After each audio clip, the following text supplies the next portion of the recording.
Jadi kalau kita lihat semester 2 tahun 2021, itu IPO proceed di Indonesia tuh bisa dibilang salah satu, record high ya.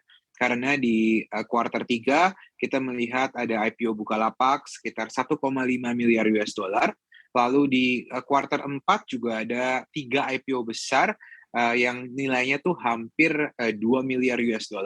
Jadi kalau kita total-total di semester 2 tahun 2021 ini, sekitar $3,5 miliar. Dan ini datang dari berbagai, macam sektor.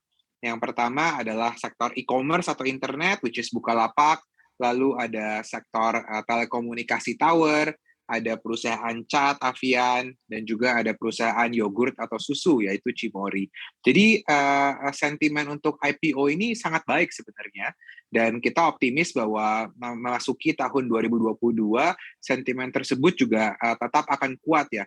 Karena kalau kita lihat IPO pipeline, masih banyak nih, terutama datang dari sektor teknologi.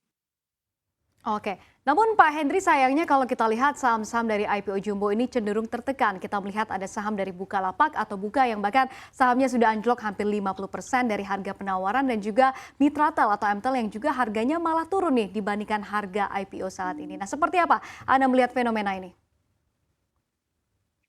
Iya, terima kasih. Jadi emang, IPO momentum dan harga saham ya ini 2 hal yang berbeda ya.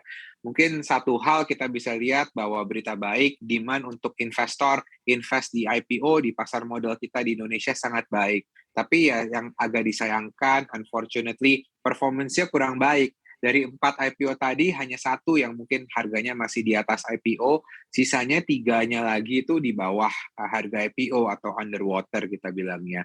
Mungkin ini case by case ya. Untuk sektor teknologi kita lihat bukan cuma di Indonesia, tapi globally di Asia dan juga di Amerika itu emang saham-saham teknologi sedang under pressure. Kenapa? Karena sentimen dari, central bank itu, lagi mau naikin suku bunga ya.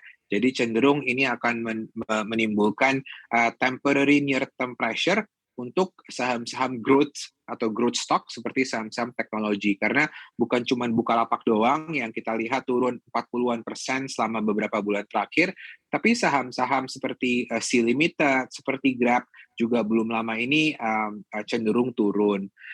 Kalau yang lainnya mungkin, again ada company specific macam-macam ya.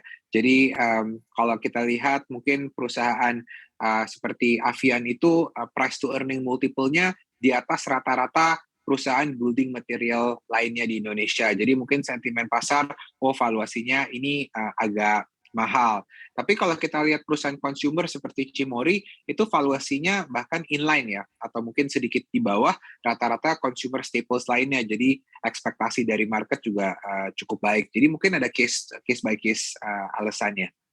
Oke baik Pak Hendri, kalau kita lihat banyak emiten teknologi di dalam dan juga luar negeri ini juga tertekan begitu ya usai IPO. Ada Grab yang sahamnya turun 20% di hari pertama perdagangan. Nah, apakah ini mengindikasikan bahwa exit strategi itu benar Pak Hendri?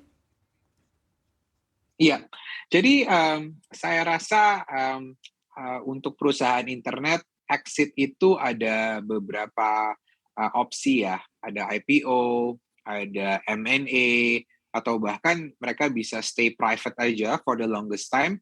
Mereka, exit-nya ya dari, fundraising private market gitu, dari venture capital dan private equity. Tapi, kalau kita lihat IPO itu di dunia teknologi globally ya emang IPO itu salah satu mungkin, exit strategi terbaik ya. Karena yang paling utama adalah liquidity pool-nya itu sangat besar. Karena kalau mereka sudah IPO, mereka bisa, tap into a deeper, pool of market di mana ada retail, ada institusi, ada domestik, dan juga ada asing. Karena kalau mereka stay di private market, exit-nya itu yang ngebeli cuman pemainnya itu-itu aja, yaitu private equity atau enggak, venture capital. Tapi kalau mereka masuk ke IPO market, opsinya jadi jauh lebih besar.